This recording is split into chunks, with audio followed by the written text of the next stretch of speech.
Glória a Deus. Os cumprimento com a paz do Senhor. Evangelho de Jesus Cristo segundo escreveu Lucas.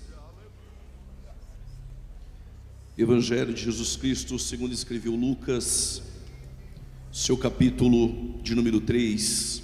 Lucas, capítulo de número 3. Enquanto você procura, eu quero agradecer a Deus pela sua bondade, pela sua onibenevolência, permitir que eu pudesse contribuir neste congresso pelo terceiro ano seguido, 40º congresso, tão relevante, fazer parte dessa história. Agradeço ao pastor presidente dos Gideões Missionários, pastor Gilmar Miguel, pela confiança, irmã Maria Inês, Deus abençoe, a toda a família que nós amamos, pastor vice-presidente, pastor Adriano, irmã Roberta, toda a família, Deus continue os abençoando. Pastor Moisés Martins, um prazer tê-lo aqui. Dia 7, temos o maior lançamento da escatologia, especialização na Academia de Pregadores. Feliz em fazer parte. A todos os pregadores que foram usados por Deus e que serão usados aqui neste púlpito, meus amigos, que Deus abençoe em nome de Jesus. Todas as autoridades que aqui estão, pastores, a toda a coordenação dos Gideões, trago saudações do meu pastor presidente, pastor Paulo Freire, de toda a nossa igreja, Assembleia de Deus, Ministério Belém, da cidade de Campinas. E já quero aproveitar este momento e também agradecer a Casa Publicadora das Assembleias de Deus, por o nome CPAD, pelo lançamento deste livro O Tempo do Fim, desvendando os mistérios da escatologia, uma defesa ao pré-tribulacionismo e ao pré-milenismo. Nós estamos ali na loja da CPAD e amanhã a partir das 10 da manhã estaremos lá para assinar alguns livros. A todas as mensagens que eu recebi durante toda a semana, com a frase marcante: eu te conheço, Jacó. Que Deus abençoe pelo carinho de todos os irmãos que estão nos assistindo agora, de todo o Brasil e de todo o mundo. Lucas, vamos de Bíblia, capítulo de número 3, a partir do versos de número 1, diz assim o texto: E no ano 15 do império de Tibério César, sendo Pôncio Pilatos presidente da Judéia, e Herodes o tetrarca da Galileia, e seu irmão Filipe o tetrarca da Itureia e da província de Traconites, e Lisânias tetrarca de Abilene, sendo Anás e Caifás sumos sacerdotes, veio no deserto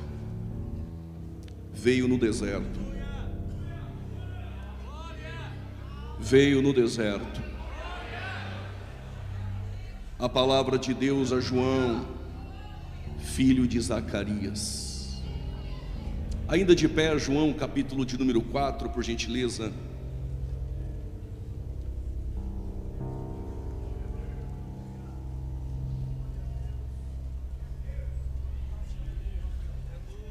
João, capítulo de número 4, versos de número 22. Vós adorais o que não sabeis, nós adoramos o que sabemos, porque a salvação vem dos judeus. Mas a hora vem, e agora é, em que os verdadeiros adoradores adorarão o Pai em espírito e em verdade, porque o Pai procura não bons pregadores, não excelentes cantores. O Pai procura os que o adoram em espírito e em verdade. Tome seu respectivo assento em nome de Jesus.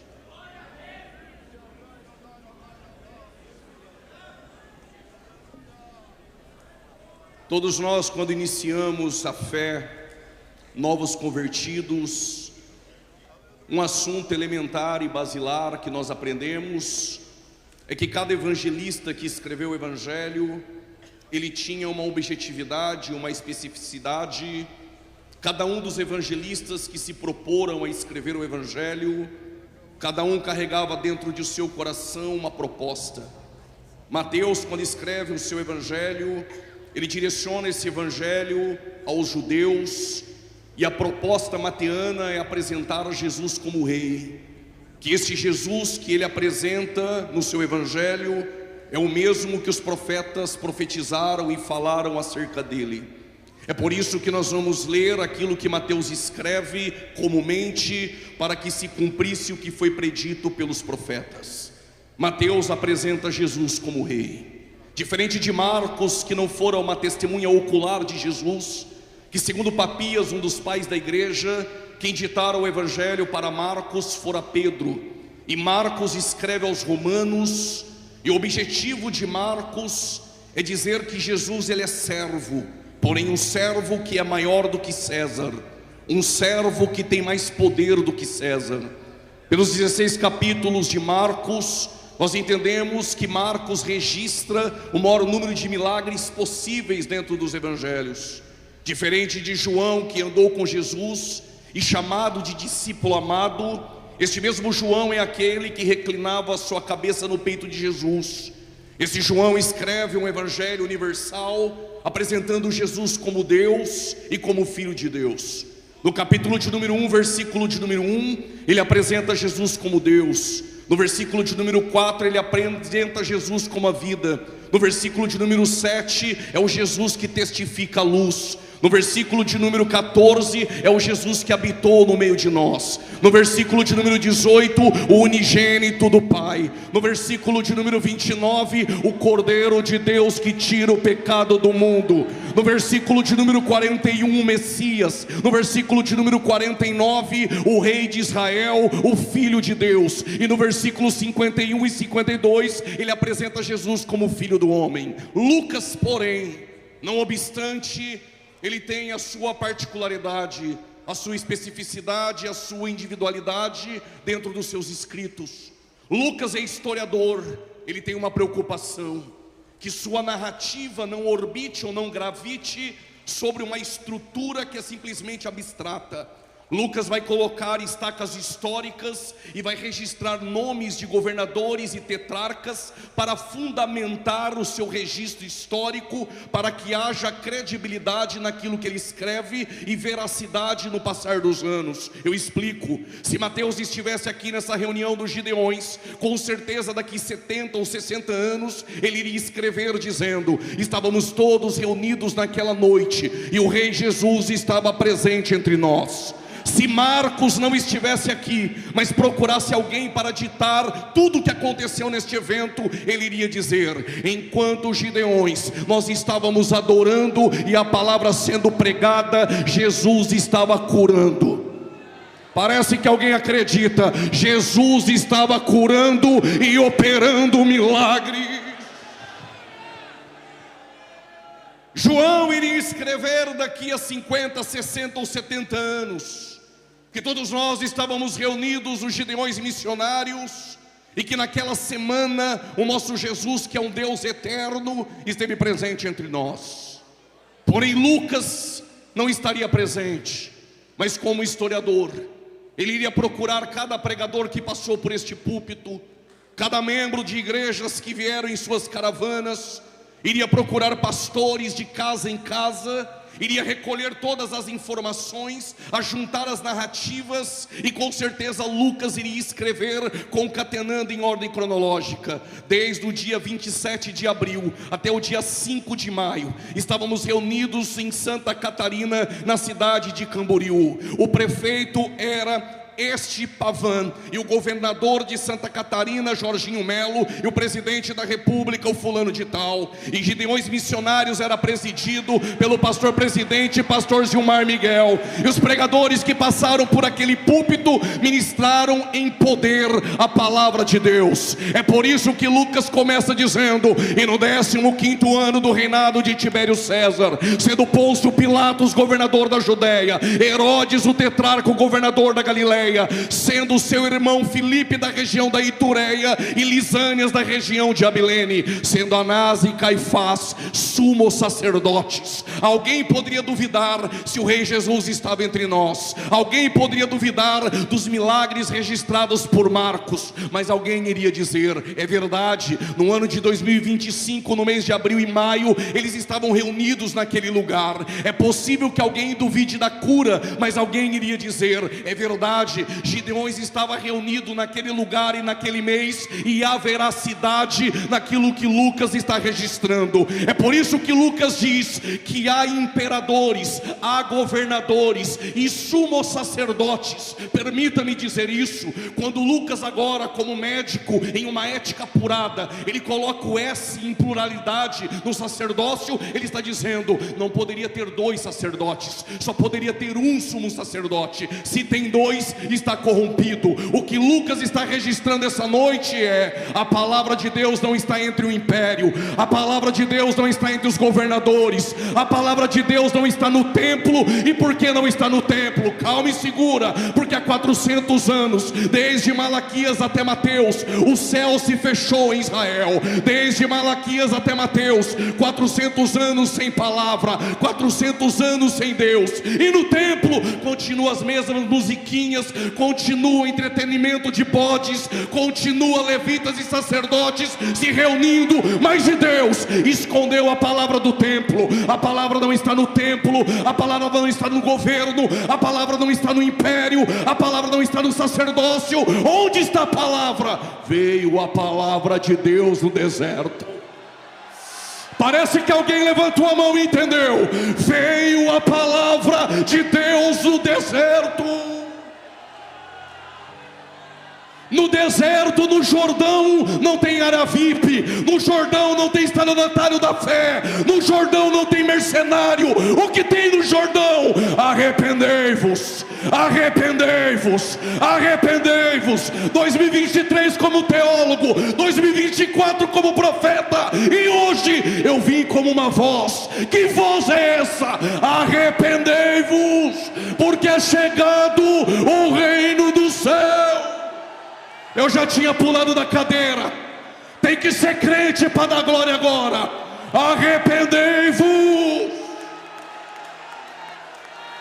Ou você só dá glória a Deus debaixo de chave, porta aberta e vitória. A palavra dos Gideões é essa: arrependei-vos, arrependei-vos. Quem está comigo levanta a mão. Arrependei-vos.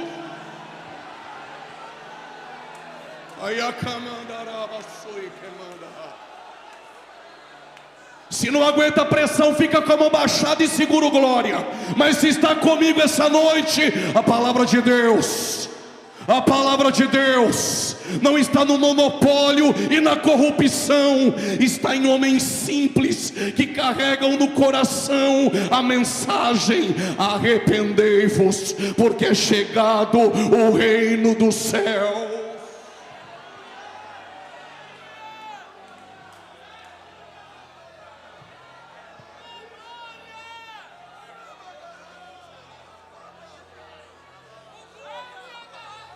O que vocês foram ver no deserto? Uma cana agitada, que com a pressão ela se curva. Mas te apresento um pregador, te apresento um profeta, que nascido de mulher, não há ninguém como João. Deus deixou as estruturas de mármore e as colunas do templo para fazer do Jordão um tabernáculo. Há 400 anos há um silêncio profético, mas o culto agora é no Jordão, e o céu está aberto, e o céu está aberto, e o céu está aberto. E o pregador do Jordão não precisa fazer teatro emocionalista, não precisa dizer que você é o ponto fraco de Deus, não precisa trazer mensagem coach para Nutella. A palavra é essa: arrependei-vos. Igreja brasileira, a palavra para nós é essa: arrependei-vos, arrependei-vos, porque é chegado o reino do céu.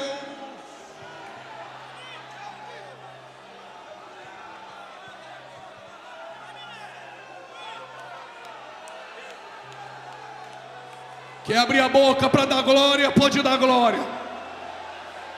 Ou vai economizar e levar para a tua cidade? Deixa tudo aqui essa noite.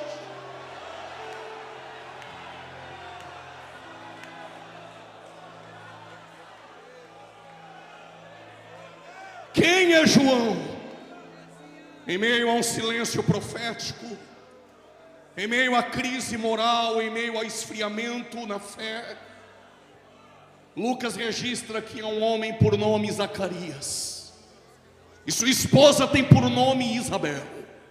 Mas diz o texto que Isabel era estéril.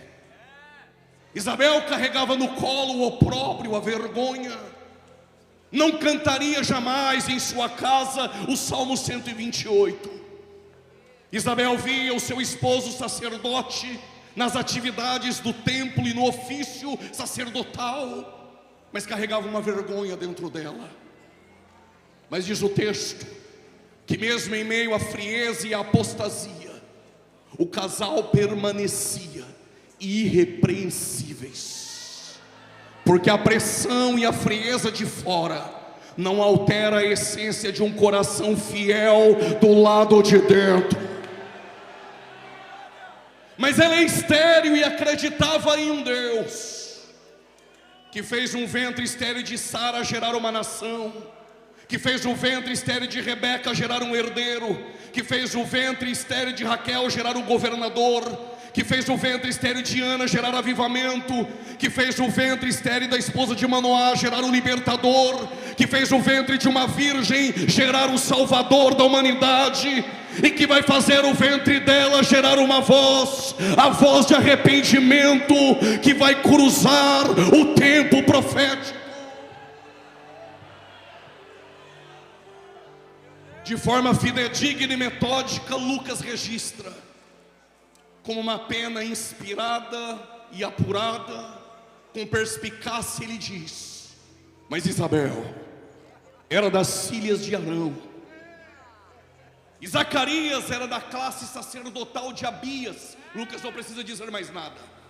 O que Lucas está nos dizendo essa noite, Gideões, se ela é das filhas de Arão e o esposo é da ordem sacerdotal de Abias, Crônicas 24 e 25, o sacerdócio está corrompido. E por quê? Porque Anás já havia sido deposto.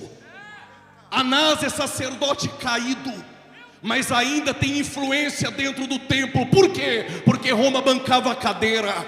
Tem muita gente com cadeira bancada, mas Deus não está no meio da corrupção e do monopólio. Deus está no Jordão, com os céus abertos, usando um profeta de verdade.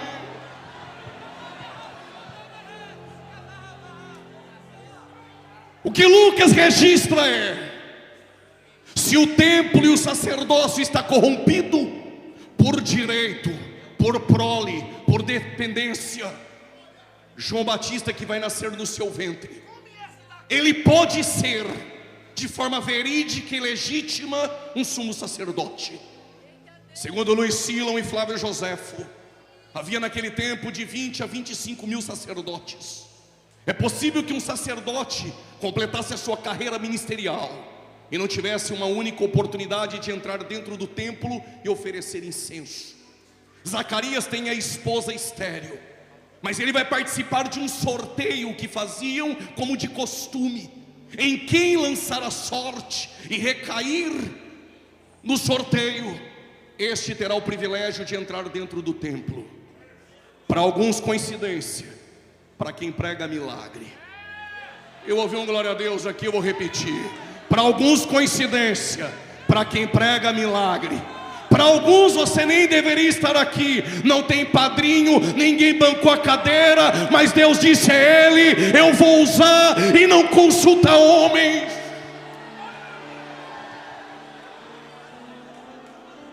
Zacarias vai colocar a veste de linho, vai preparar o incenso.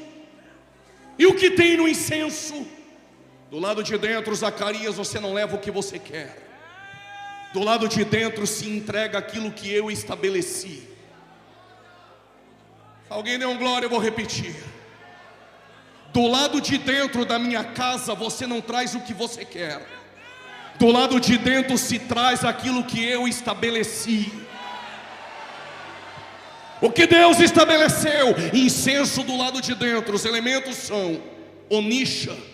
Pega uma concha nas profundezas das águas, abre ela, tira a esponja, queima, pega as cinzas e coloca dentro do recipiente de ouro. E agora vai atrás do gálbano. Gálbano é uma planta. Se você não machucar, não sai a essência. Mas quando machucada,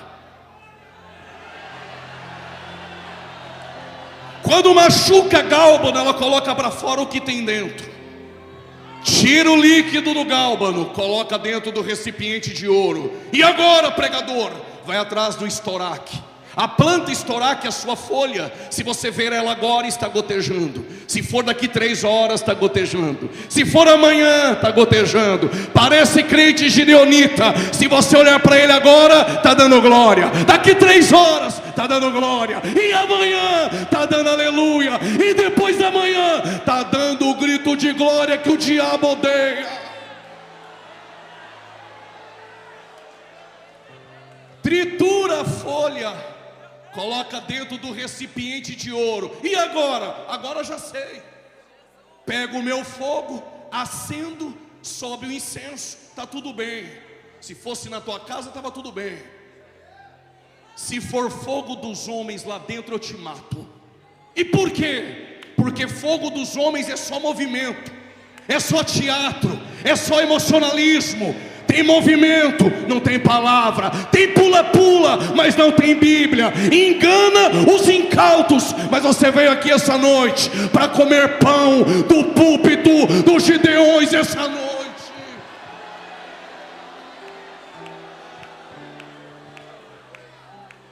Fogo dos homens até acende. Daqui a pouco é só fumaça. Cutuca teu irmão, fala para 2 ou 3, chacoalha 10, é só movimento. O que Deus disse? Vai lá no altar.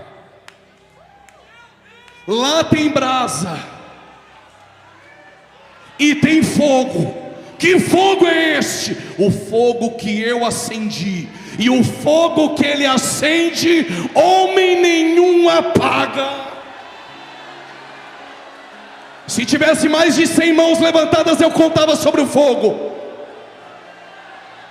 Gênesis capítulo 15, versos 17. Deus fez uma aliança com Abraão por intermédio do fogo. Êxodo capítulo 3, versículo 1 e 2. Deus falou com Moisés em uma sarça de fogo. Êxodo capítulo 13, versículo 31. A coluna no deserto é uma coluna de fogo. Primeiro livro dos Reis, capítulo 18, versículo 38. Deus respondeu a Elias com fogo. Jeremias 23, versículo 29.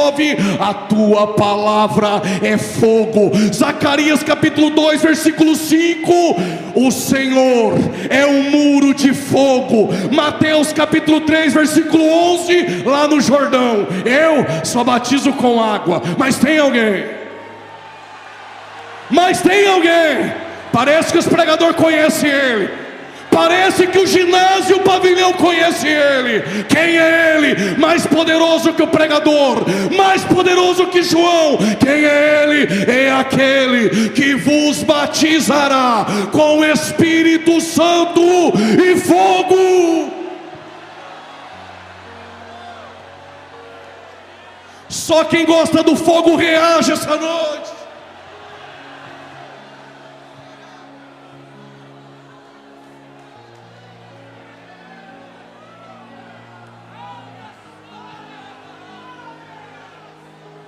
Vai ficar me olhando com essa cara de engomadinho ou vai encher essa casa de glória?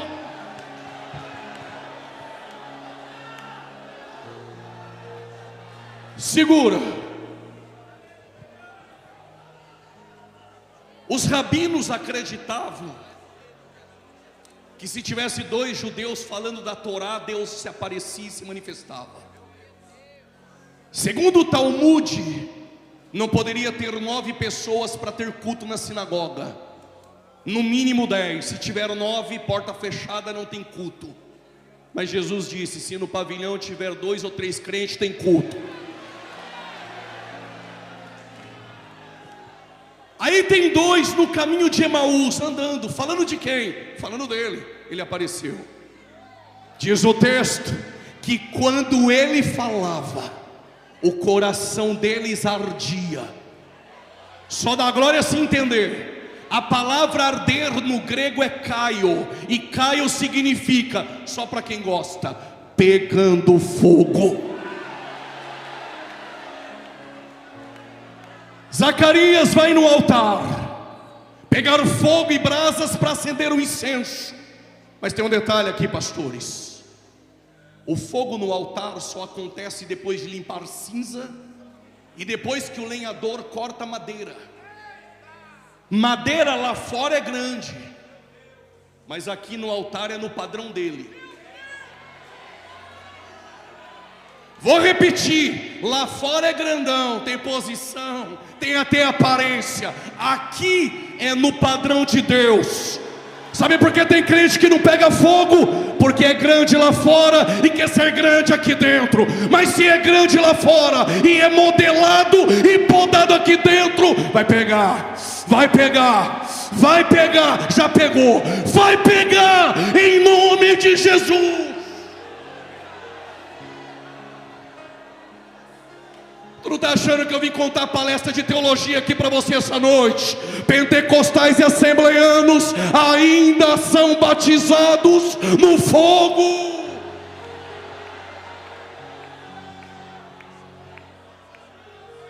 Zacarias vai vestir um linho, a mitra, o incenso. Eu passei alguns anos estudando e perguntando para Deus, porque nem tudo os livros contam. Por que tem que ter incenso do lado de dentro? Eu entendi. Como o sumo sacerdote trabalha com sangue, sangue no propiciatório, no lugar santíssimo, o cheiro do sangue contrai moscas. Pega uma carne e descongela sobre a tua mesa, e você vai perceber que ela contrai moscas pelo cheiro do sangue. Se tem sangue de animal lá dentro, na tampa da arca, que é o propiciatório, as moscas de fora podem contaminar o ambiente lá dentro. Mas quando o incenso sobe, mas quando o incenso sobe, mas quando o teu glória sobe, mas quando o teu aleluia sobe, o que vem de fora não contamina o ambiente do lado de dentro.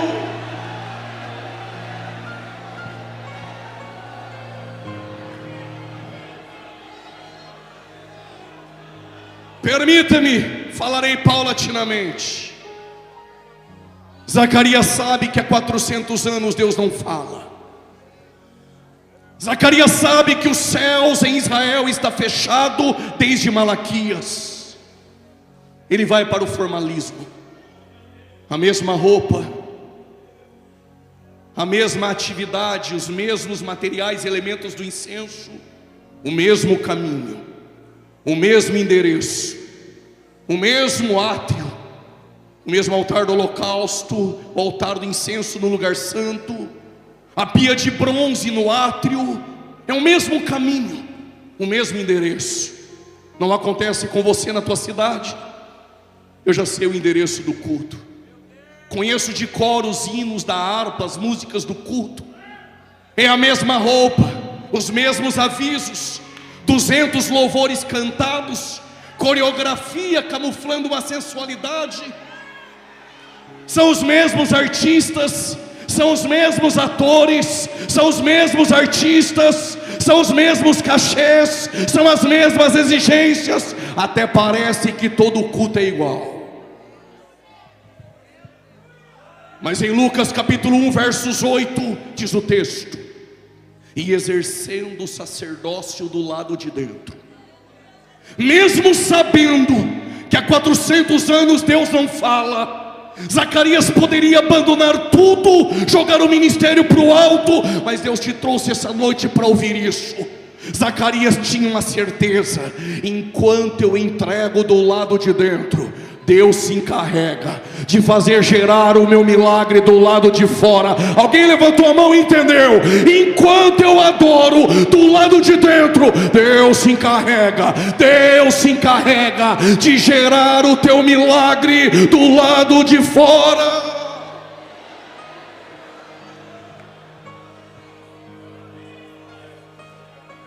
Até parece que todo Gideões é igual, até que no lugar santo, quando ele vai oferecer incenso, apareceu Gabriel, olhou para Zacarias e disse: Zacarias, não temas. Deus te trouxe aqui, irmã, para ouvir isso.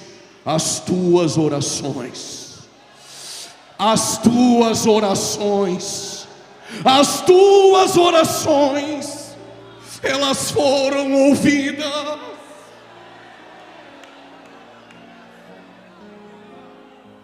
Quando Isabel soube que iria gerar, ela disse: o Senhor se atentou de mim.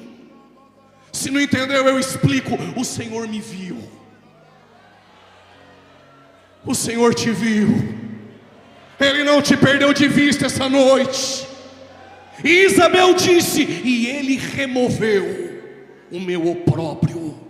Deus marcou esse dia 2 para lhe dizer: essa noite, através desta palavra, eu removo a vergonha da tua casa.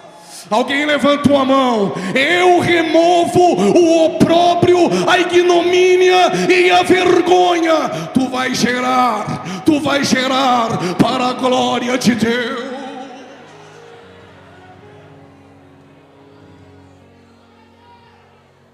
João Batista cresce. E João Batista agora ele pode vestir o linho do Pai. Ele é sacerdote. Ele pode colocar a mitra na cabeça com a lâmina, santidade ao Senhor. Ele pode entrar dentro do templo. Ele pode oferecer incenso. E ele pode comer das comidas que o sacerdote come. Mas Deus disse: tu achou que iria ser sacerdote, mas eu te chamei para ser profeta.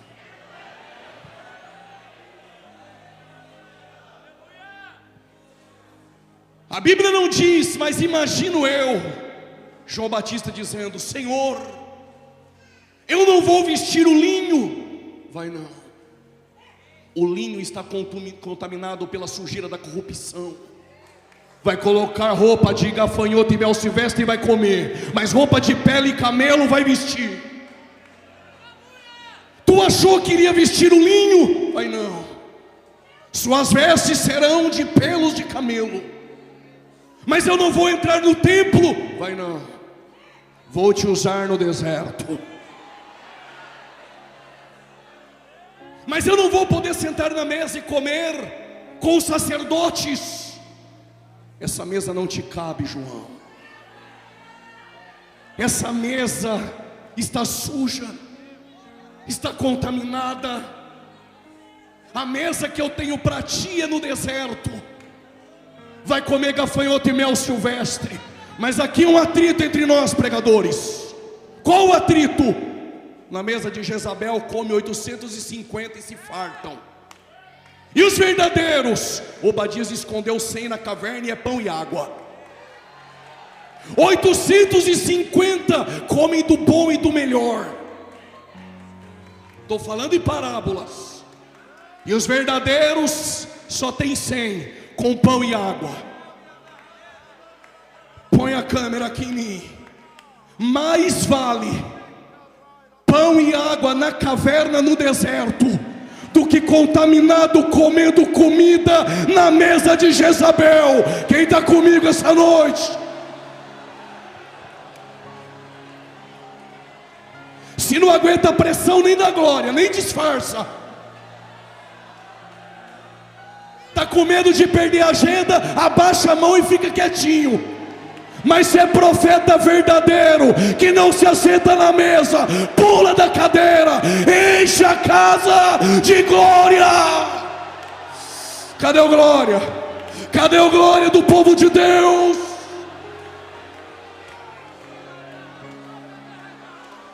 Estou ouvindo línguas estranhas aqui. São línguas que não se contaminaram na mesa de Jezabel.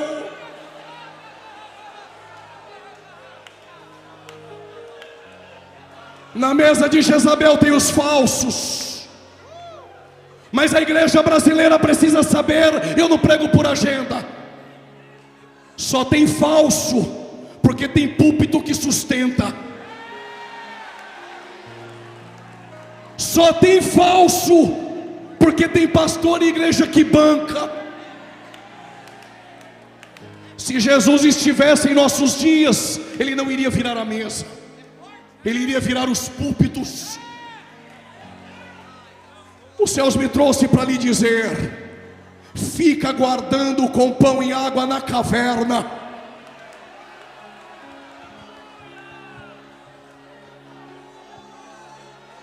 Quando eu li isso, eu fiquei preocupado. Quem quer saber, pergunte por quê. Porque tem 850 na mesa de Jezabel, tem 400 de Baal e 450 de Azerá, e verdadeiro só tem 100. Aí eu pensei: estamos perdendo, estamos em desvantagem. É Deus falando para nós: deixa de ser bobo, menino. Eu tenho mais 7.000 que eu escondi. Parece que tem alguém aqui que faz parte. Eu tenho mais 7.000 que não se prostraram e não beijaram a Baal. Vai para o deserto, João.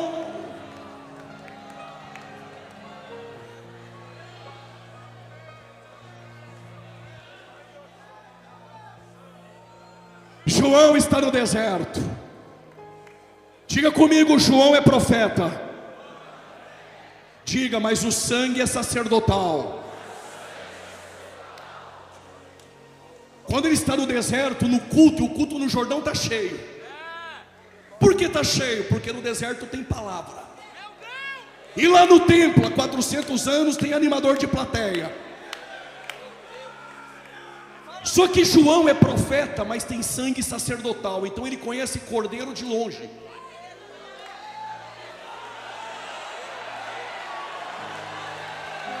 No meio do culto ele olhou e falou: esse eu conheço.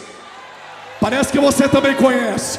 Eis o Cordeiro de Deus. No Jordão ele está. Eis o Cordeiro de Deus. No monopólio ele já não está mais. A glória não está mais lá, mas a glória encarnada está no Jordão. Eis o Cordeiro de Deus, que tira o pecado do mundo.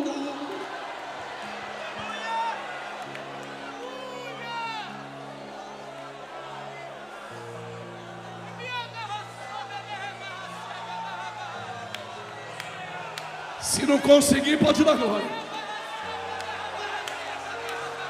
Estou sentindo Deus na casa. O Cordeiro está na casa.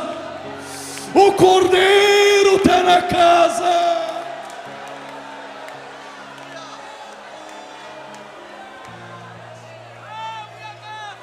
E amando aço e queimando. E queimando aço e queimando.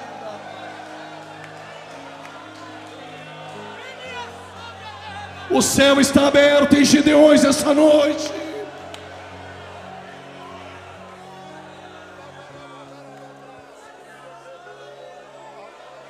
Mas fariseu também frequenta culto. Pregador, não entendi, vou repetir. Fariseus também frequentam cultos. Eles estão no culto, não dá glória de jeito nenhum. Não levanta a mão de jeito nenhum. Está fazendo figuinha para dar errado. Acabou glória.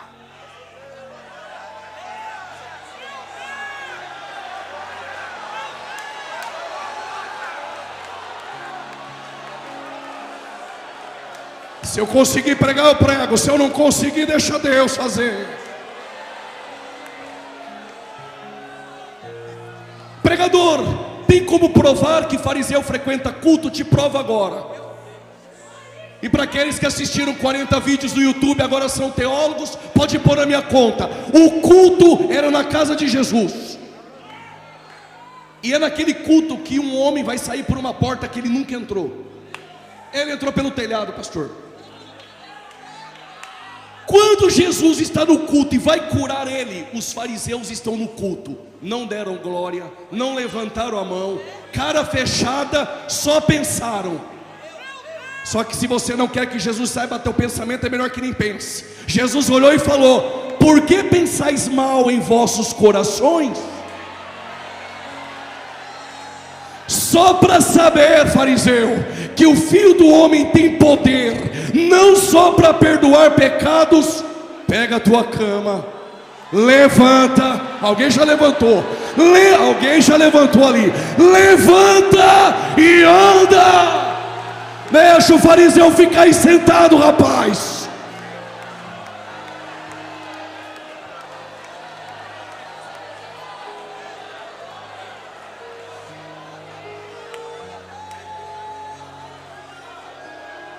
João termina de pregar, o povo vai embora e os fariseus vieram, estavam no culto.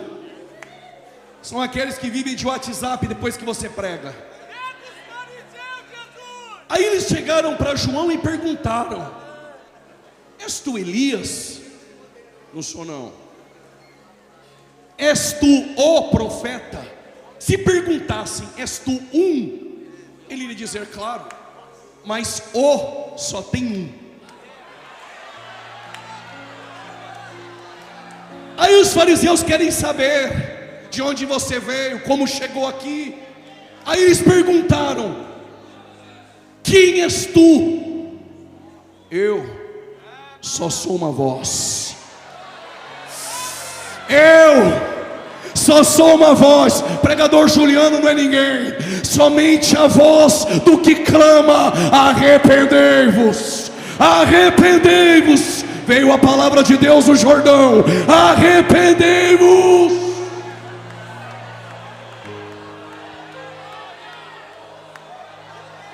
O primeiro grupo foi embora.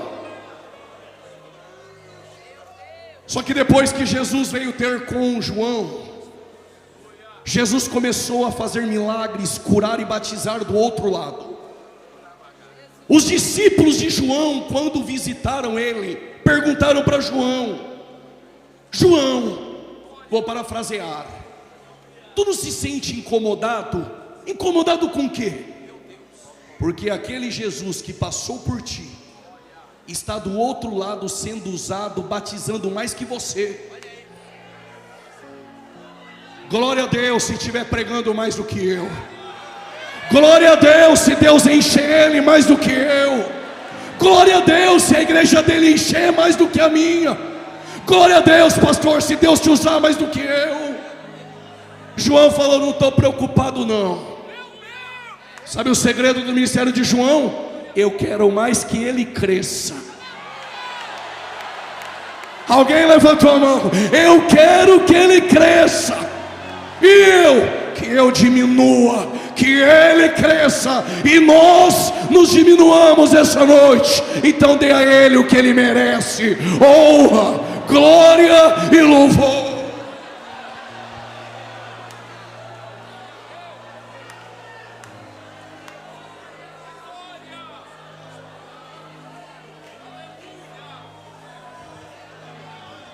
Se está pronto para escutar isso, diga amém.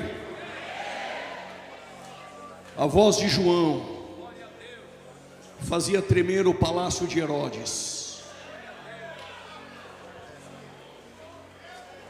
Mas João nunca deixou o deserto para frequentar o palácio. Quem dera que alguém cortasse isso agora e mandasse para 2 ou 3 depois do culto. Profetas não frequentam palácios. Se frustrei, teu ministério veio no lugar errado. Profetas não frequentam palácios.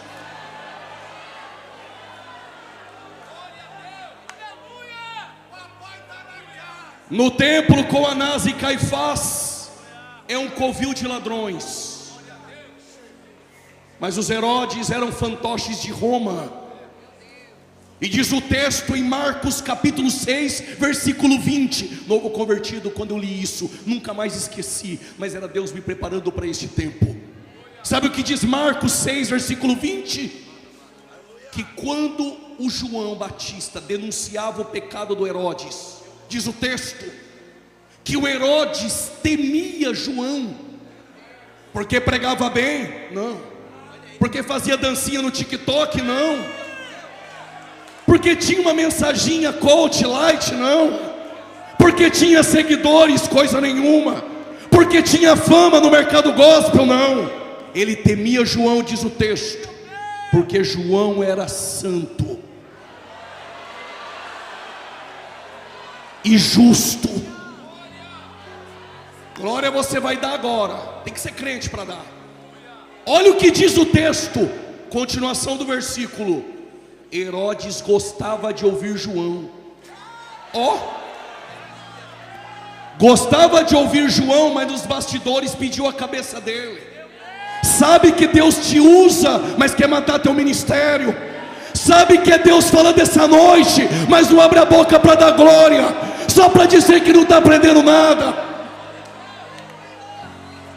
Tem gente que sabe que Deus te usa, gosta da tua palavra, sabe que tu tem unção, mas não queria te ver aqui essa noite, pastor. Não queria te ver pregando aqui essa noite. Mas a cabeça de João vale metade de um reino. Eu também gosto desse silêncio. A cabeça de João vale metade de um reino. Prove, te provo. Herodes, Herodias e Salomé, bebendo orgia. De repente, embriagado, Herodes falou para ela: pede o que tu quer, até metade do meu reino eu te dou. Herodias falou para a filha: tu quer o quê? Quer metade do reino? Ela disse: não, quero a cabeça de João. Porque João não aprova pregador no quinto casamento pregar no púlpito do Jordão.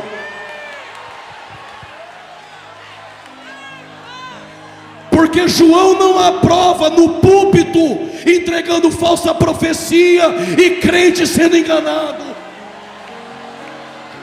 No culto do Jordão tem palavra, tem palavra, tem palavra. Só para você não esquecer: arrependei-vos, arrependei-vos, arrependei-vos. Oh glória, oh glória.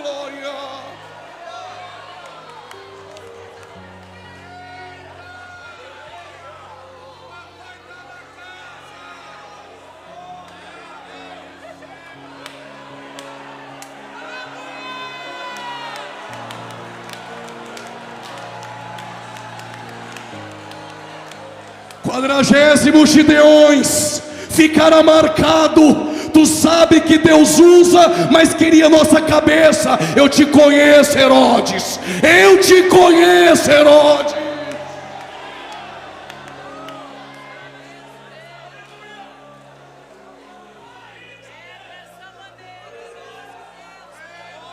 João é preso.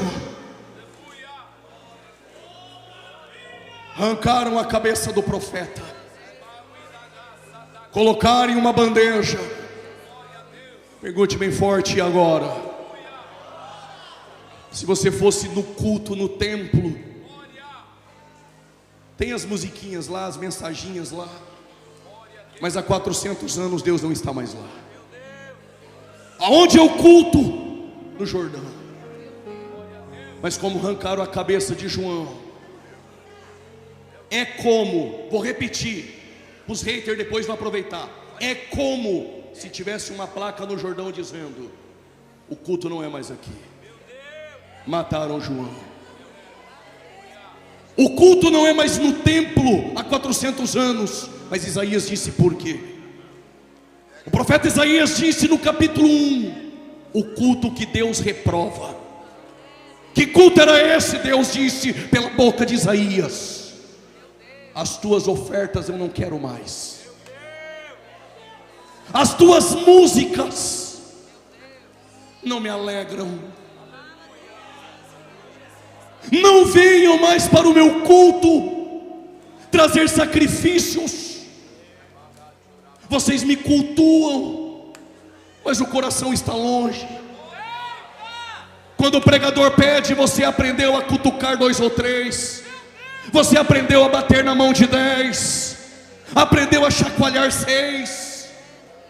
decoramos tudo sobre o culto, liturgia do culto, mas Deus disse: mas não conhecem o Deus do culto.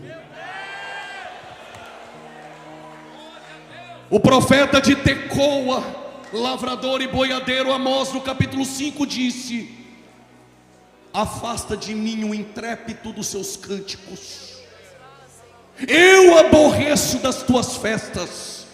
Sabe o que Deus estava dizendo?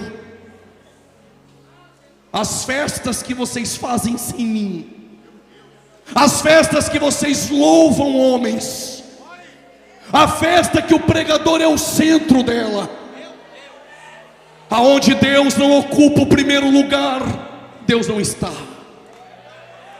O que Deus está dizendo é: pegue essas musiquinhas que exaltam homens e deixe em casa cantoras de 40 mil e 20 mil com exigências. Fiquem em casa, porque no meu culto eu não aprovo.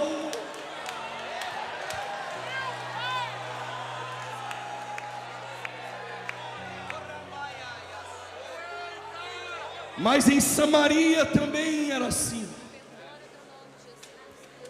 Sabe o que aconteceu em Samaria? Quando a Síria invadiu o reino do norte, levou cativo os nossos irmãos do reino do norte, eles colocaram lá 5 povos: Babel, Cuta, Rava, Hamat e Sefarvaim. Por que a Síria colocou 5 povos? Para que Samaria perdesse a identidade. Cada povo trouxe o seu Deus, suas músicas, seus cultos, suas vestes. Houve um sincretismo religioso. É o que está acontecendo hoje. Neopentecostais travestidos de espirituais e pentecostais estão manchando o pentecostalismo no Brasil.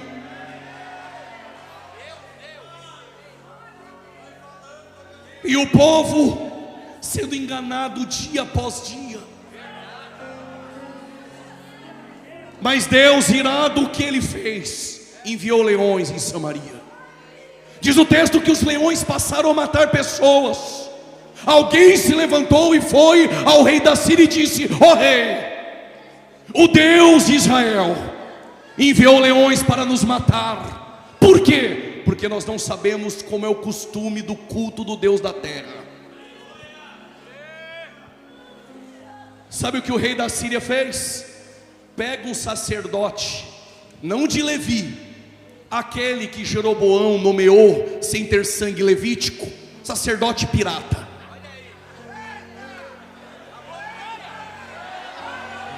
Eu vou repetir: traz um sacerdote pirata para ensinar para o povo a manha do culto, só para calar leões. Tem obreiro pirata que só ensina a manha do culto, tem pastor pirata que só ensina a manha do culto, mas o que o povo precisa conhecer é o Deus do culto essa noite.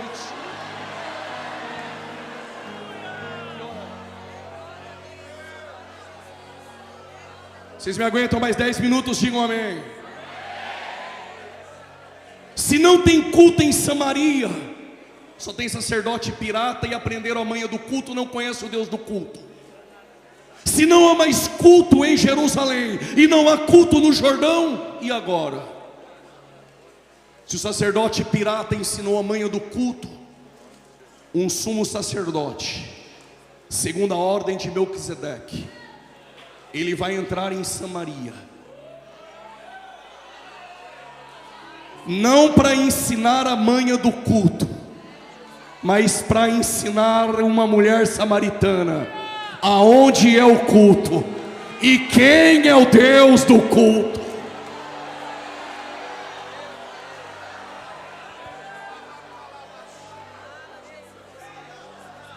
Ele está andando com os discípulos, aí ele disse aos discípulos: vão comprar comida? Os discípulos foram. O João não é bobo, o João ficou, entrou com ele em Samaria. Jesus sentou no poço, está esperando a mulher. Quando a mulher vem, meio-dia, não às 9, não às 3 da tarde, Quando ela vai pegar a água, Jesus levanta e diz: mulher, dá-me água para beber.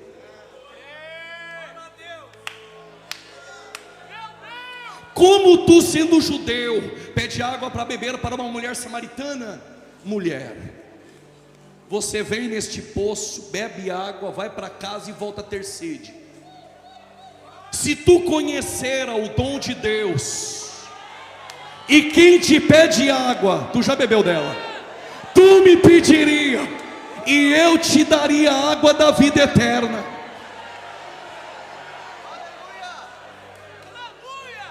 Permita-me elucidar e elencar o meu pensamento no texto.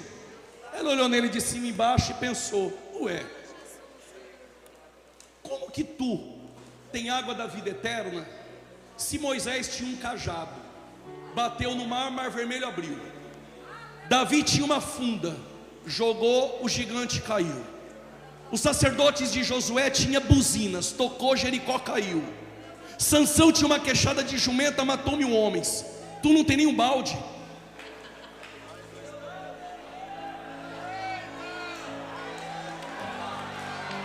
Não tenho balde, não tenho água benta, não tenho rosa ungida, não tenho lenço ungido, não tenho chofar, mas eu tenho algo.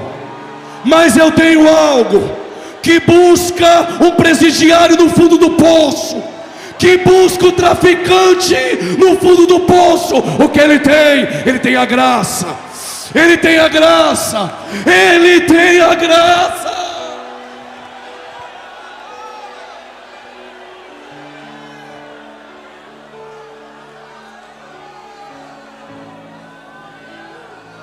Só ele busca o mais vil pecador no mais profundo de um poço.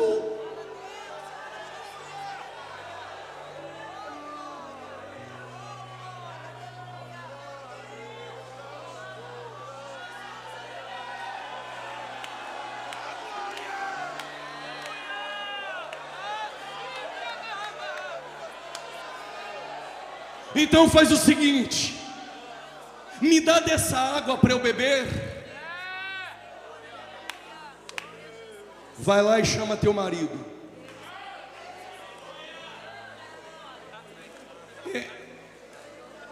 Eu não tenho marido. Dissesse bem. Teve 5 camas, 5 endereços, 5 certidões de casamento, 5 alianças dentro da gaveta, ciclos interrompidos, e quer vir os Gedeões beber da minha água. E digo mais, e ainda tem um ficante, quer beber da minha água aqui dentro, mas depois sair lá fora e beber água do mundo. Vai se converter, rapaz.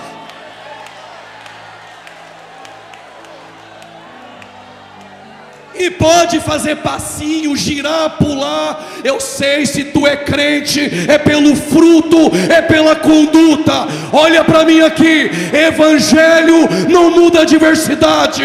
Evangelho transforma caráter.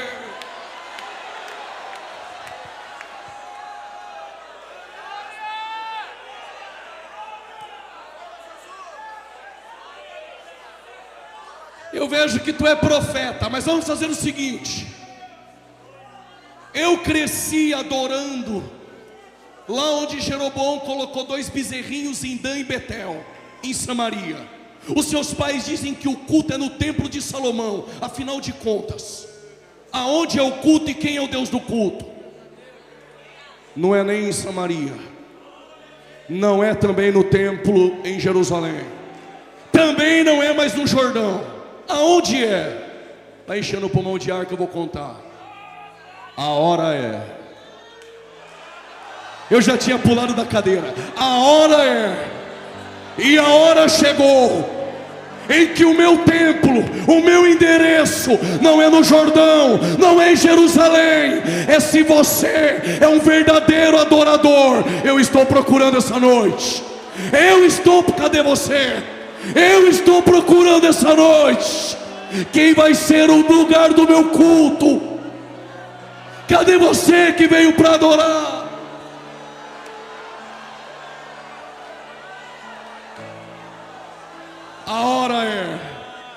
em que os verdadeiros adoradores adorarão o Pai em espírito e verdade.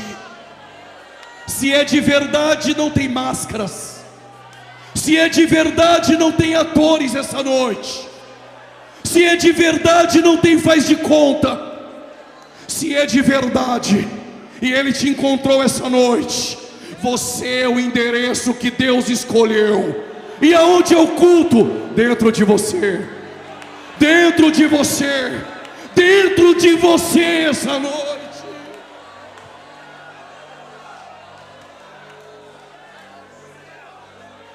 Sente. Já estou terminando. Pregador, se eu sou o ambiente do culto e o Senhor é o Deus do culto, em Jerusalém tinha glória.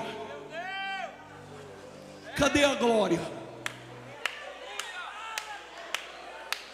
A glória que esteve atrás do véu de Moisés, e que depois eu descobri que não tinha glória nenhuma, era só véu. Ele não queria mostrar que a glória era transitória, e Paulo dedurou ele aos Coríntios. Aquela glória que encheu o tabernáculo de Moisés, aquela glória que quando os filhos de Asaf, Zacur, Matanias, Azarel e José tocaram na inauguração do templo de Salomão, ela encheu a casa e os sacerdotes não conseguiram ficar de pé. Essa mesma glória que Isaías disse que Deus não dividiria mais com ninguém. Jesus está orando em João 17 e disse: Pai, devolva aquela glória que eu tinha contigo. Vai fazer o que com ela? Eu vou dar para aqueles que tu me deste, para que eles sejam um, assim como nós somos um. O Deus do culto fala com você essa noite.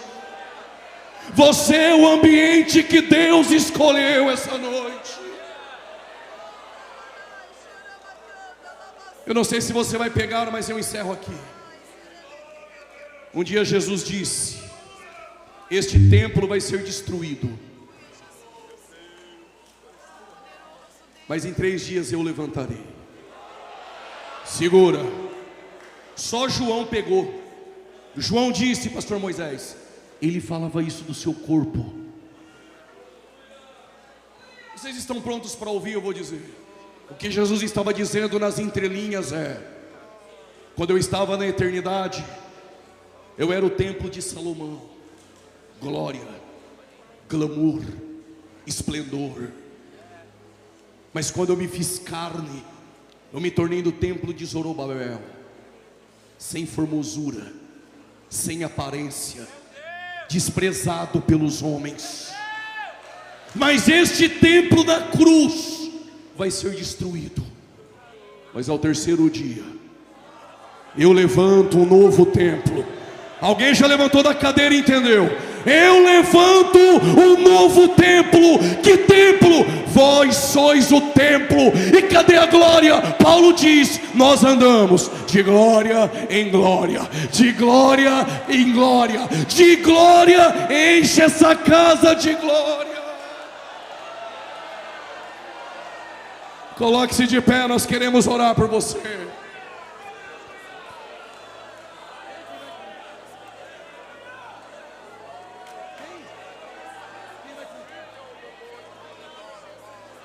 Jonatas, adorador da praça, então é dos nossos, já pode começar a cantar, meu irmão.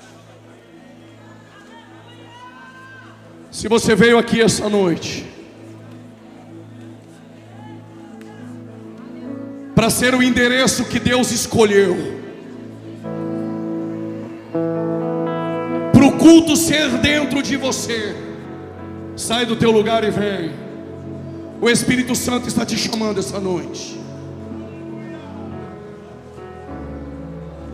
Arrependei-vos, arrependei-vos, arrependei-vos, arrependei-vos.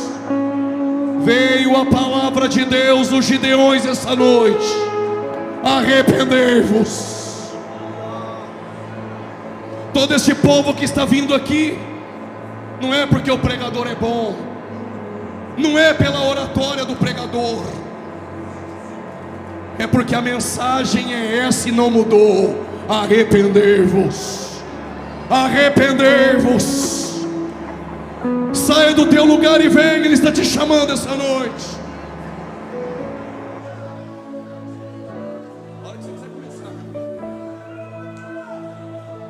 Saia do teu lugar e vem. Isso, sai do teu lugar e vem. Você que está nas redes sociais agora neste momento, se estiver voltando para Jesus, escreva: estou voltando para Jesus. O Pai te chama essa noite. Ele está procurando os tais. Ele não está procurando atores aqui essa noite. A graça não procura atores. Ele está procurando verdadeiros adoradores. Se você é um deles essa noite, já pode começar a adorar a Ele. Já pode começar a adorar a Ele. Senhor Deus e Pai, em nome do Teu Filho Jesus, essas vidas que estão aqui à frente, em nome de Jesus, que continuem sendo impactadas pelo poder da Tua palavra, que continuem recebendo o bálsamo do Teu Espírito, em nome de Jesus, em nome de Jesus. Vidas que estão em pedaços essa noite, a Tua graça os ajunta, a Tua graça os coloca de pé essa noite. Há uma multidão de homens e mulheres que decidiram essa noite não viver mais do formalismo, mas ser o endereço de Deus essa noite. Seja renovado agora, seja renovado agora, seja renovado agora, em nome de Jesus. Por tua morte lá na cruz, receba poder agora. Jesus, te adorarei. Seja renovado onde você estiver. Há uma nuvem de glória em nosso meio essa noite. Receba poder dos céus essa noite. Os céus estão abertos essa noite. Os céus estão abertos essa noite. Poder sobre a minha voz de louva. Em nome de Jesus, sentir a tua presença. Receba o toque do Espírito Santo. Receba a presença do Espírito. Te adorarei. Por teu Santo Espírito que habita em mim, por teu grande amor. Receba o renovo dos céus. Receba poder essa noite. Deus está levantando pregadores em nosso meio. Deus está levantando pregadores com identidade e que não se vendem, que não se vendem, que não se vendem. 7.000 estão aqui essa noite. Adorem, Senhor, mais uma vez te adorarei. Fui chamado para adorar, então adorarei. Sou adorador, foi assim que Deus me fez, então adorarei. Te adorarei. Pode adorar Ele essa mais noite. uma vez te adorarei.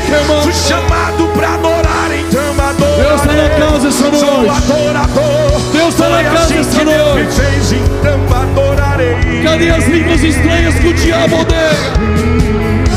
Ninguém vai me calar, te adorarei. Ninguém vai calar este povo. Te adorarei. E ainda que tirarem As a minha pautas vida, marxistas quando chegar aí não no céu, irão te parar este adorarei. Ninguém vai me calar, te adorarei.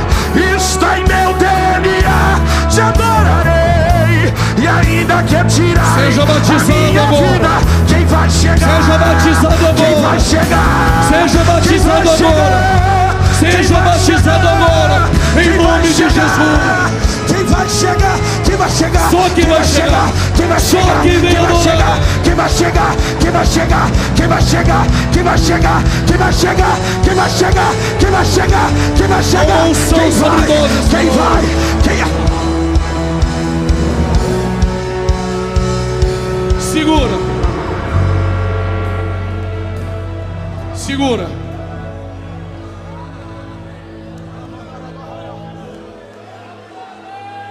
Aos jovens que têm o desejo de ser pregadores, usados por Deus, aconselho-te essa noite: não queira ser aprovado por perfil de Instagram, daqueles que dizem que sabe tudo sobre mensagem, tudo sobre esboço, tudo sobre pregação, mas não prega em lugar nenhum, não conquistou nada no ministério. Quer ser um pregador verdadeiro do Evangelho? Não pregue para impressionar homens, e não para ser aprovado por páginas de Facebook ou de Instagram. Pregue com poder. Pregue com poder. Que o teu ministério passe pelo Calvário, e que a chama de Pentecostes reacenda dentro do teu coração. Deus vai fazer de ti uma tocha viva nas mãos dele. E qual a mensagem, pregador? Não precisa de adorno e nem de enfeite. A mensagem é esta: arrependei-vos.